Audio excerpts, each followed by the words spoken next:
Hey, what's going up, guys? And welcome back to my workbench. Actually, I'm going to be doing intermission here since I'm in between what I'm working on right now. Now, for some of you guys who watch these videos and just started, this is where I used to build. I'm actually in my in-laws' basement. And I left a few of my kits behind that I finished, but I never got the chance to bring with me. Like, speaking of which, I have, this is my favorite, the Tamiya T72 M1 kit in 1/35th scale. I built this with Russian markings. I gotta take this with me. I have Hasegawa's 1/48 scale Mitsubishi F2A, also known as in 1/48 scale. This is a special edition, and this is all really nice kit I built. I gotta take this with me. I also have a couple of others that are under the bench here, but this is where I used to work for a little while before I got my new place. And for you guys that used to watch my videos on Facebook, you're familiar with this. This is often referred to as a laundry service because of everything hanging up. This is actually going to be the last time I'll be recording a video in here for you YouTube guys. Since everything ties up where everything starts, I'll be talking about the hobby a little bit. Matter of fact, when you start the hobby, building plastic models, just like anything else, any other hobby. It's like, well, almost. It's kind of like collecting stamps or collecting comic books or playing video games, for that matter, in your spare time. It's something to keep you busy. It keeps you out of trouble and whatnot. And I got into this in my teens, but I used to watch my uncle, who got me into the hobby in the first place. I used to watch him build, and that's how I got into it. I was just fascinated by how it was just very zen, required patience, mechanical ability, attention to detail, a lot of research, and that's how I got into it. I was just fascinated by it. And fast forward to now, it's been about 25 years since I got into the hobby. Pretty hard to believe. I'm talking 1991, and then fast forward to 2016, which is here right now. It's hard to believe that I've been doing this for this long, and the hobby's been around since the 50s for as long as I can remember. I just ran out of air. Sorry about that, folks. But it's something I've enjoyed. I mean, I have a lot of hobbies. I've built remote control cars. I've collected action figures. I collected comics. Collected a lot of weird stuff. I've worked with a lot of weird stuff. I brewed beer. But for some reason, plastic models have always been a mainstay with me. And it all just started off with just a simple plastic kit from Revell and AMT Ertl, a couple of old generic testers paints, enamel paints, a couple paintbrushes, and it just went from there. And like any other hobby, it does get more expensive over time, especially when you start looking for aftermarket stuff, like detail sets, because it's more, when you're building plastic models, it's more than just plastic, styrene. You also have resin, you have photo etch parts like brass, alloys, and other stuff, white metal that they use for landing gear, like sometimes it could be turned aluminum for barrels for armor kits, or even using other stuff. I mean, you really don't know where you're going to go with it, and as you get better, parts you can't find, you end up scratch building, or what you can't scratch build, you can get in detail sets. There are still some kits that date all the way back to the 50s and 60s that are being reissued for the for current generations to either revisit older generations to. I shouldn't say that. What I mean by that is current generations to understand what the fuss is about certain kits, or the older generations revisiting a kit that they built as a kid or in their teens. Case in point, there's one kit I've built dozens of times from when I first started to I still build it on occasion, which is actually in my stash back at my house. The old Monogram 1/48 scale F4 Phantom kit. You can still find this on the shelves at Michael's, or even over at AC Moore, Hobby Lobby, or the like. And I say these craft stores because, unfortunately, brick and mortar hobby shops are starting to die, and the ones that do stay or adapt to the mail order and the like. And it's kind of a shame. So my attitude is support your local hobby shop. And that's because that's where you get all your tools. That's where you get everything you need. They can help you along with what you want to build, and that's what you want to do. That's, as a matter of fact, that's what helps me get into everything. Pointing me in directions like, hey, try this or try that. It's a shame now. I mean, now that I have a son, and I'm hoping as he gets older, he'll get into this hobby. I'm hoping. If he doesn't, it's no big deal. I'll just pass it on to somebody else. But I'm hoping if he does get intrigued, I can start showing him how to build things, because I just want him to enjoy it like I do. But if he doesn't, nothing I can do about it. But I'm going to enjoy it while I still can. And I don't build as much now that he's here, because I like to spend time with him. He is my son after all. And it's a good rule of thumb. But it's important because, I want this to serve as a bridge like it did for me and my uncle. Matter of fact, that's how me and my uncle got very close, like we did. So, enough of that. Let's move on to what we're talking about.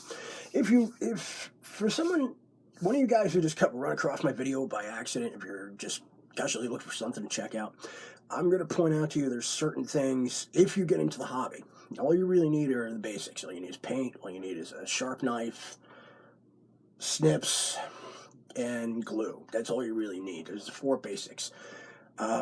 Certain things will come into play as you start building more and more as you go. I didn't start using an airbrush till about 5-6 years into my building, because I wanted to get really, really good with hand brushing. And even then, until I got my airbrush, there was only so much I could do with hand brushing. But that's another story. But this is all you need is the basics. Especially when you go to a craft store or a hobby shop, you can just keep it simple. Find yourself an old kit, a simple, cheap kit to start off with, so you can learn the basics. There used to be plenty of them, but not so much today, because unfortunately everything has become more advanced and it costs more than it used to. But once you find your first kit, then you start finding the tools you need. Basic tools you're going to need, like you said, you need a knife. Actually, not a knife, a scalpel. You can get a scalpel, or you can use a craft knife that you can, like an X-Acto knife is, I would call it. Some other person would call it another thing, but it's basically a simple craft knife you could use for carving or trimming, cutting. You could use one of those. That's your starting point, and you could use that for trimming any excess plastic. Careful, it's sharp. It's not like it's almost similar to a knife, but it's smaller. And I've gouged my thumbs and fingers quite a few times using an X-Acto knife. And even though it's been a good 15 years since the last time, I treat that thing with respect. Second thing you're going to need, snips. I say this for good reason, because you can get them at your hardware store, craft store that can cut plastic. I'll have to show them to you later, because, like I said, I'm at my in-law's basement, not mine. So I can't show you everything. But I'll show it in another video. Snips are handy.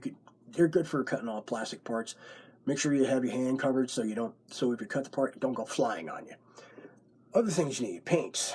You can use acrylic, you can use enamel, but that's totally up to you. It don't matter. I used to use enamels in the beginning because they were really the only ones I could really use when available.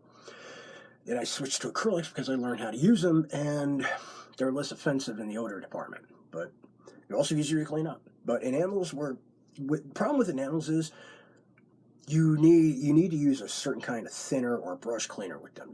They're oil-based. It's not like acrylics where you have to use just tap water to rinse out your brushes. So you got to be careful with those. And last thing, glue. Now, there's a variety of glues available.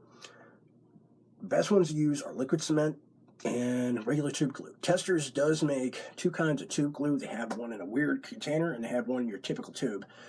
And for your older generations, you know what I'm talking about with the old tube glue. The stuff that works like mozzarella cheese, and it's all stringy and stuff, and it really don't glue. It just, bleh. Whereas the other stuff, it's more of a slower setting and actually works on plastic. Then you have liquid cement. But liquid cement is a tricky thing to use. I'll show you in a couple of future videos on what liquid cement's all about, and I'll talk about that other glue I got. So you gotta be careful with these. Now, why am I doing this video in my in-law's basement? This is actually where I started doing videos on Facebook for a model group that I'm a part of, and I'm still a part of to this very day, called Model Monsters. If you like to build model kits and stuff, but if you don't really fit in other groups, this is the place you went to. But be aware, it's a little coarse, it's a little rough, and basically it's just Island of Misfit Toys. You got to be careful with that. But if you ever want to check them out, I do recommend it. Just read the headline, read the paper, posted paper page, make a decision for yourself, because it's not for the meek, and it's definitely not for the clean-cut folks. I'm one of the guys there, so I can vouch for this. And that's where I actually started my videos. I started off showing stuff I had in my stash, like mom kits I built. I've started showing off things I did. I'd like to do that again on this channel, and I'm hoping more people will notice or pay attention if they're interested. That's a lot of noise upstairs. About as noisy as my house. I don't know if you guys can hear it. I can.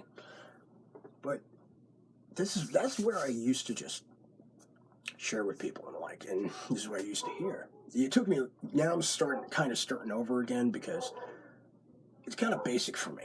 Now, it used to be, I kind of sounded like a documentary guy, but as I got more comfortable with the camera, I started showing off more and more, and I started being more of myself. It just takes time, man. And a lot of this stuff is never an easy task. And I'm hoping, when I do these videos more and more, I'm hoping to be able to share things that, like intermission, like in between what I'm building, and sharing things with you, which is, as I said, the premise of this video.